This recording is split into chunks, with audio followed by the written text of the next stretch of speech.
महाकारुणिक भगवान गौतम बुद्ध जी के चरणों में कोटि कोटि नमन करती हूँ। बोधिसत्व बाबा साहेब जी के चरणों में कोटि कोटि नमन करते हुए आप सभी को मेरा गर्व से नमो बुद्धाय, जय भीम। साथियों, हम बात कर रहे हैं बुद्ध और उनके धम्म की। तो आज का जो हमारा विषय है वो तीसरे खंड के चौथे हमारा भाग चल रहा है और उसमें भी चौथे अध्याय की आज हम बात करेंगे कि आत्मा में विश्वास करना धम्म नहीं है। आज का हमारा विषय ये है। तो इसमें तथागत बुद्ध कहते हैं कि जो आत्मा पर जो आश्रित है वो धम्म नहीं है। वो कहते हैं कि आत्मा को किसी ने नहीं देखा और ना ही उससे किसी ने कोई बातचीत की है, क्योंकि आत्मा अदृश्य है और आत्मा को देखा नहीं जा सकता। अब तथागत बुद्ध ने कहा कि अगर कोई चीज अस्तित्व में है, क्योंकि तथागत बुद्ध ने आत्मा का अस्तित्व नहीं माना, और तथागत बुद्ध ने कहा कि अगर कोई चीज अस्तित्व में है तो वो है मन या चित्त, और जो कि आत्मा से बिल्कुल भिन्न है। इसीलिए उन्होंने आत्मा की जो कल्पना है उसको अनुपयोगी बताया है। उसके ऊपर जो आधारित धर्म है उसको मानना अनुपयोगी बताया है। अब तथागत बुद्ध जो है आगे वो कहते हैं कि बहुत सारे इसके ऊपर मत है। कोई इसके लिए कोई मत देता है, कोई मत देता है। वो कहते हैं कि ये तथागत बुद्ध कहते हैं कि ये भी ब्राह्मणी धर्म का ही एक अंग है, और उसमें लोग जो है आत्मा को एक जीव, एक प्राण के रूप में मानते हैं, और वो कहते हैं कि इसी को ही आत्मन कहा जाता है। कुछ लोग कहते हैं कि आत्मा जो है वैसे मनुष्य के शरीर से पृथक है, लेकिन वो उसके अंदर ही बनी रहती है, जो कि जन्म से लेकर उसके अंदर ही बनी रहती है, लेकिन वो बाहरी परिधान की तरह है। मतलब शरीर मर जाता है लेकिन आत्मा नहीं मरती। ऐसा इन लोगों का, ब्राह्मणी लोगों का कहना है कि आत्मा का कभी मरण नहीं होता और वो एक शरीर को छोड़कर दूसरे शरीर में वो जन्म ले लेती है।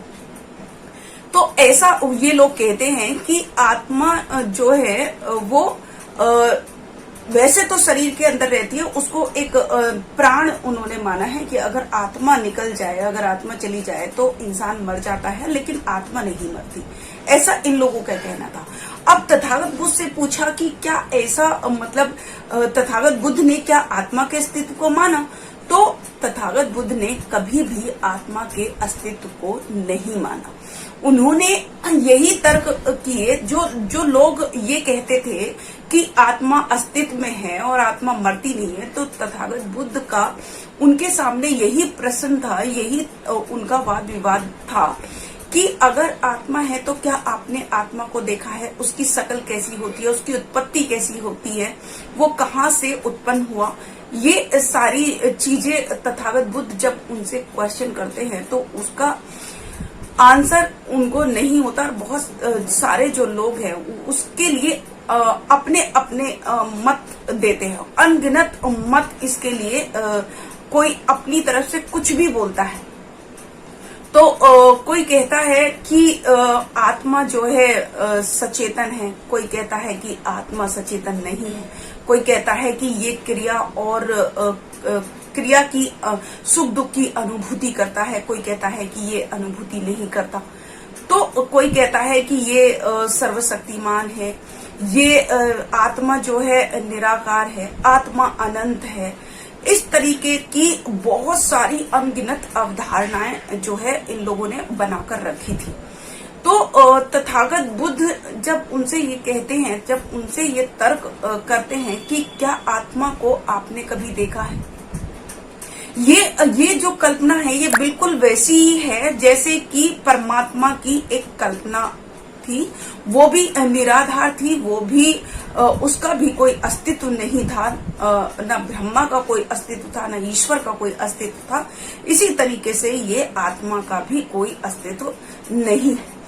ऐसा तथागत बुद्ध जब उनसे वाद विवाद चल रहा होता है तो इसके अनगिनत बहुत सारे इनके मत आते हैं जो कि जिन पे किसी पर भी विश्वास करना बहुत मुश्किल है। इसीलिए तथागत बुद्ध उनसे कहते हैं कि क्या तुमने कभी आत्मा को देखा है। तो ऐसे तथागत ने एक और प्रश्न उनसे पूछा जो आत्मा में विश्वास करते थे। तथागत ने कहा कि आत्मा का मरने के बाद क्या होता है। इस पर भी कई सारे सवाल थे। फिर तथागत ने पूछा कि आत्मा जो है वो मरने के बाद आकार में रहती है, तो इस पर भी कई सारे सवाल। फिर तथागत ने पूछा कि क्या मरने के बाद भी आत्मा को देखा जा सकता है। इस पर भी बहुत सारे सवाल, 8 काल्पनिक उत्तर इसके भी थे। और कई सारे तब तथागत ने पूछा कि जब शरीर का नष्ट हो जाता है तो क्या आत्मा अपने आकार को और प्रकार को बनाकर रखती है। तो इस पर भी बहुत सारे अनगिनत सवाल। फिर तथागत बुद्ध ने एक और सवाल किया कि क्या आत्मा मतलब दुखी रहती है या सुखी रहती है। तो इस पर भी बहुत सारी कल्पनाएं कि अब कोई कहता था कि आत्मा सुखी रहती है, कोई कहता था कि आत्मा दुखी रहती है, कोई कहता था कि आत्मा ना सुखी रहती है ना दुखी रहती है, कोई कहता था कि आत्मा सुखी रहती है, कोई कहता था कि आत्मा जो है अनंत है, सूक्ष्म है। तो और इस तरीके की बहुत सारी कल्पनाएं जो है इसमें इकट्ठा उन्होंने की हुई थी। इसमें एक भी मत ऐसा नहीं था जिस पर विश्वास किया जा सके, क्योंकि जिससे भी प्रश्न पूछे सबके अलग अलग मत थे। तो इसलिए तथागत बुद्ध ने इसका विरोध करते हुए बस एक ही सवाल में इसका उत्तर दिया जो उन्होंने चुंद को समझाया था, चुंद ब्राह्मण को। उन्होंने कहा कि मैं जो है बहुत कई सारे ब्राह्मणों के पास जाऊंगा और उनसे पूछूंगा कि हे मित्र, क्या तुमने तुम्हारा आत्मा से रिलेटेड उनसे सवाल पूछूंगा कि क्या आत्मा का अस्तित्व है या आत्मा को आपने देखा है। अगर उन ब्राह्मणों का एक ही मत रहा तो वो सत्य हो सकता है, लेकिन और बाकी जितने भी सारे अनगिनत जो कल्पनाएं या अनगिनत जो मत हैं उनको वो निरर्थक है, वो बेकार है, वो मिथ्या है। और मैं उनमें से एक को भी ऐसा नहीं मानता जो कि मेरे तर्क के आधार पर या मेरे तर्क के लेवल पर वो सही उतरे। तो ऐसी अनगिनत कल्पनाएं जो है आत्मा के अस्तित्व को लेकर बनाई गई थी। तो तथागत बुद्ध ने इसके लिए तर्क दिया कि ये बिल्कुल वैसा ही निरर्थक विचार है जैसा कि परमात्मा का था। तो जिस तरीके से तथागत बुद्ध ने परमात्मा के सिद्धांत को तर्क के आधार पर निराधार कर दिया था या उसको नकार दिया था, ऐसी उन्होंने ब्रह्मा के अस्तित्व को नकारा था तर्कों के आधार पर। और इसको भी आत्मा के आधार को भी या आत्मा के लिए जो कल्पनाएं लोगों ने जो बनाई हुई थी उनको भी तथागत बुद्ध ने तर्क के आधार पर नकारा था। वो ये कहते थे कि ये जो आत्मा है वो तो ब्रह्मा से भी ज्यादा खतरनाक है, क्योंकि ये भी सम्मा दृष्टि को खत्म करती है। और ये आत्मा जो है वो इतनी खतरनाक है कि वो परमात्मा से भी ज्यादा खतरनाक उन्होंने बताया इसको। और उन्होंने कहा कि ये जो आत्मा है ये प्रोहिति को जन्म देती है, ये अंधविश्वास को जन्म देती है, ये जीवन से मरने तक उसके साथ चलती है। तो ये सबसे ज्यादा खतरनाक उन्होंने आत्मा को माना, क्योंकि आत्मा जो है वो पुरोहित को जन्म देता है। और पुरोहित जो होते हैं वो अंधविश्वास का घर होते हैं, वो तरह तरह के अंधविश्वासों को पैदा करते हैं ताकि उनको पुरोहिती मिले। तो ये जो है आत्मा जो है वो तो परमात्मा से भी ज्यादा खतरनाक है, ऐसा तथागत बुद्ध ने कहा। लेकिन जो दूसरे जो लोग थे वो कहते थे कि तथागत बुद्ध के पास इस आत्मा को खारिज करने का उनके पास तर्क नहीं था और उन्होंने इसके लिए कोई ज्यादा तर्क दिया नहीं। ऐसा लोग भ्रमित करते हैं दूसरे लोगों को कि जब भी तथागत बुद्ध से इस आत्मा के अस्तित्व का प्रश्न पूछा गया तो वो मतलब उन्होंने चुप लगाकर जाते थे, वो इसका आंसर नहीं देते थे। लेकिन जो भी ऐसा लोग बोल रहे हैं वो बिल्कुल गलत बोल रहे हैं, क्योंकि तथागत बुद्ध ने इसके लिए बहुत सारे तर्क उन्होंने दिए हैं। वो आत्मा के अस्तित्व को उन्होंने नकारा था और उन्होंने उसके लिए कई सारे तर्क दिए। तथागत बुद्ध कहते थे कि जो आत्मा नाम का कोई पदार्थ नहीं है, इसीलिए उनका जो ये मत है वो अनात्मवाद कहा जाता है। अब तथागत बुद्ध ने इसका सामान्य तर्क तो दिए ही, लेकिन आत्मा के अस्तित्व के विरोध में उन्होंने एक ऐसा तर्क दिया जो कि इसके अस्तित्व के लिए बहुत ही घातक सिद्ध हुआ। और उस तत्व का नाम, उस सिद्धांत का जो नाम था वो था नाम रूप का सिद्धांत। तथागत बुद्ध ने नाम रूप का सिद्धांत दिया जो कि आत्मा के अस्तित्व को खत्म करता था। उसके ये जो नाम रूप का जो सिद्धांत था ये जो है विभज्यवाद द्वारा मानव व्यक्तित्व और मानव सचेतन, यानी कि मानव व्यक्तित्व और मानव जो सचेतन यानी कि चित्त, जो मानव का जो चित्त था उसके अंगों का सूक्ष्म और कठोर वो किया गया, परीक्षण किया गया, कठोर परीक्षण का परिणाम था। इसीलिए इसको नाम रूप का सिद्धांत कहा गया। लेकिन ये जो नाम रूप का जो सिद्धांत था वो भौतिक और नैतिक चीजों से मिलकर बना हुआ था, जो कि स्कंद कहलाया। स्कंद जिसको कहा जाता था, ये इसको एक नाम रूप का जो सिद्धांत था उसको एक प्राणी का सामूहिक रूप कह सकते हैं, क्योंकि बहुत सारी चीजों से जो मिलकर बनता है, जो सभी चीजों से जो मिलकर बनता है वो नाम रूप कहा गया। और इसी को ही भौतिक और जो है नैतिक दोनों का स्कंद भी कहलाया गया। अब स्कंद में दो स्कंद, जैसे कि एक रूप स्कंद और एक नाम स्कंद। रूप स्कंद वो कहा तथागत बुद्ध ने जो कि 4 तत्वों से मिलकर बना, जैसे कि सूर्य, पृथ्वी, वायु और अग्नि। इन 4 तत्वों से जो मिलकर जिसका मिलकर जो परिणाम निकला उसको रूप स्कंद कहा गया, यानी कि उसको मानव का शरीर का अंश कहा गया। लेकिन जो नाम स्कंद था वो मानव के चित्त से मिलकर बना था। उसमें बहुत सारे चित्त जो इकट्ठे हो गए, मतलब सामूहिक चित्तकों का एक जो मिलकर जो बना था उसको नाम स्कंद कहा गया। अब रूप स्कंद तो वो जिससे मानव का शरीर बना, और नाम स्कंद वो जिससे मानव के अंदर चेतना, जितना भी चित्त उनके अंदर था वो नाम स्कंद कहलाया गया। अब इसको ऐसे हम जान सकते हैं कि जो नाम स्कंद है वो उसको हम विज्ञान भी कह सकते हैं, उसको चेतना का समूह भी हम कह सकते हैं, क्योंकि जो चेतना जो उत्पन्न होती है उसी को ही मतलब वो आत्मा से भिन्न होती है। जो अगर कोई चीज अस्तित्व में है तो तथागत बुद्ध उसको मानते थे कि चित्त हमारे अंदर अस्तित्व है, जो कि मनुष्य के जन्म के अब बहुत सारे लोगों का जो है प्रश्न ये भी उठा कि भाई ये चित्त कहाँ से उत्पन्न हुआ, ये मानव का जो चित्त है वो कहाँ से उत्पन्न हुआ, उसकी उत्पत्ति कैसे हुई, तो यह विज्ञान की उत्पत्ति कैसे हुई। तो तथागत बुद्ध ने आगे अपना तर्क दिया कि ये जो चित्त है ये मानव के जन्म के साथ इसकी उत्पत्ति हुई, और जब मानव के मरण के साथ ही ये इसका विनाश हुआ।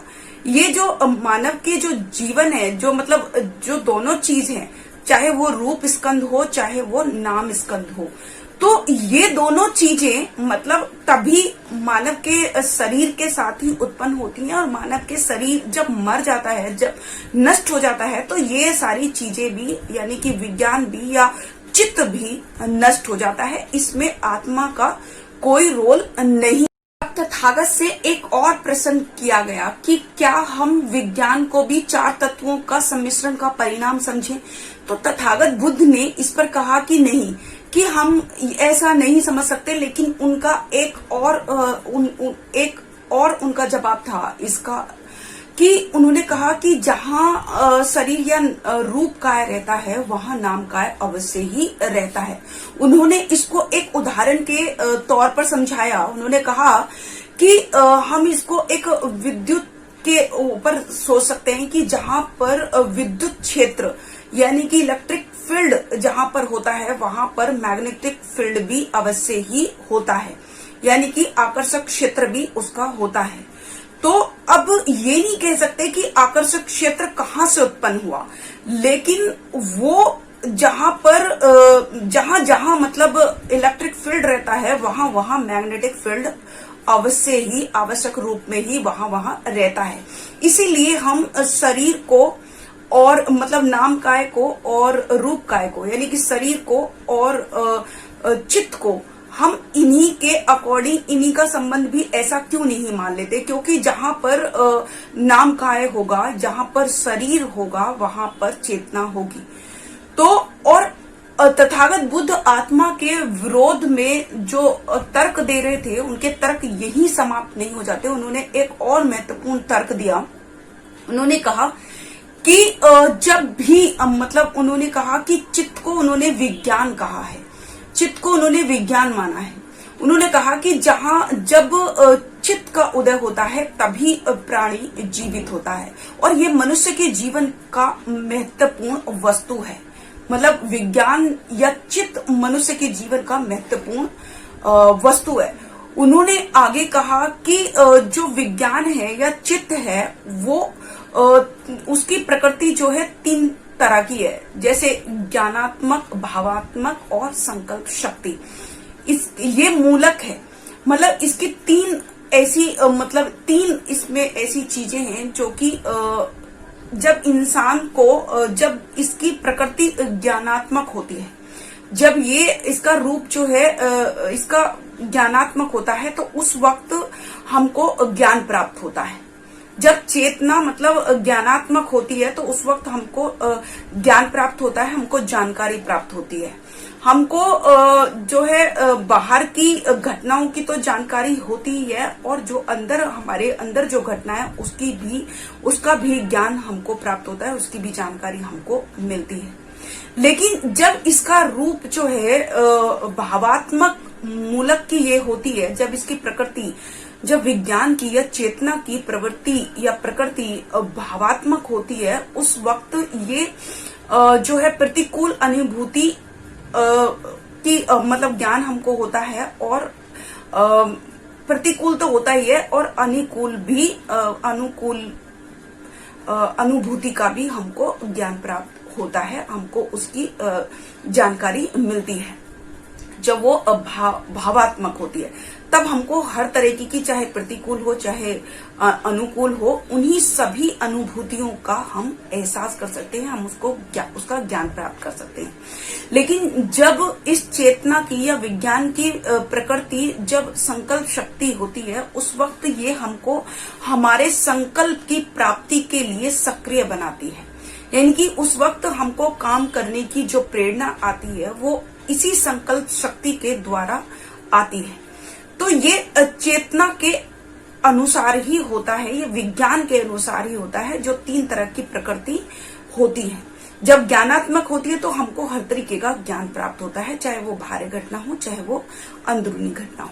जब भावात्मक इसकी प्रकृति होती है तो तब ये जो है हमको हर तरह की अनुभूति का एहसास होता है, चाहे वो प्रतिकूल हो चाहे वो अनुकूल हो। और जब वो उसकी प्रकृति संकल्प शक्ति की होती है तो उस वक्त हमको हमारे उद्देश्य को प्राप्ति करने के लिए ये हमको सक्रिय बनाती है, हमको काम करने के लिए, अपने उद्देश्य को प्राप्त करने के लिए ये हमको सक्रिय बनाती है। तो इस चीज से जो है वो आत्मा का अस्तित्व बिल्कुल खत्म ही हो जाता है। यहाँ पर आत्मा का कोई महत्व रह ही नहीं जाता, क्योंकि जितनी भी चीजों को कंट्रोल करती है वो तो हमारी चेतना ही करती है। इसीलिए तथागत बुद्ध ने नामकाय और रूपकाय स्कंद बताए हैं, और उनका जो ये नाम रूप का जो सिद्धांत था ये बहुत ही महत्वपूर्ण था, और इसी नाम रूप सिद्धांत के द्वारा ही आत्मा के अस्तित्व को पूरी तरीके से खारिज किया गया और सभी को ये स्पष्ट कहा गया कि अगर कुछ भी हमारे शरीर में उत्पन्न होता है, यदि हमारे शरीर में प्राण होते हैं तो वो चेतना की वजह से होते हैं, और ये चेतना जो है हमको हर तरीके का ज्ञान, हर तरीके की अनुभूति और हर तरीके के अपने उद्देश्य को प्राप्त करने की मदद करती है। इसमें आत्मा नाम का कोई रोल नहीं होता, आत्मा का कोई इसमें रोल नहीं होता। तो ये जो आत्मा का जो विश्वास जो किया था, या आत्मा के ऊपर जो इन लोगों ने भ्रांति फैलाई थी, वो एकदम बेकार है, मिथ्या है, वो असत्य पर आधारित है। इसीलिए तथागत बुद्ध ने आत्मा के अस्तित्व को नकारा, क्योंकि आत्मा को किसी ने नहीं देखा, और आत्मा का कोई जितने भी तथागत बुद्ध ने प्रश्न किए, जितना भी वाद विवाद हुआ, जितना भी तर्क किए, तथागत बुद्ध को एक भी उत्तर ऐसा नहीं मिला जो सत्य पर आधारित हो। और इस आत्मा को ही तथागत बुद्ध ने परमात्मा से और ब्रह्मा से ज्यादा खतरनाक माना है। इसीलिए तथागत बुद्ध ने इसका खंडन किया और अपने तर्कों के आधार पर बताया कि आत्मा नाम की कोई चीज नहीं होती। तो आज का जो हमारा चैप्टर था वो यहीं समाप्त होता है। अगले चैप्टर के साथ फिर से आपके सामने उपस्थित होंगी। तब तक के लिए मैं शकुन बौद्ध अपनी वाणी को विराम देती हूँ। आप सभी को मेरा गर्व से नमो बुद्धाय, जय भीम, जय भारत, जय संविधान। अगर आपने अभी तक हमारा चैनल सब्सक्राइब नहीं किया है तो सब्सक्राइब करें और घंटी का बटन बिल्कुल भी दबाना ना भूलें, ताकि सभी लेटेस्ट खबरें पहुंच सकें आप पे सबसे पहले।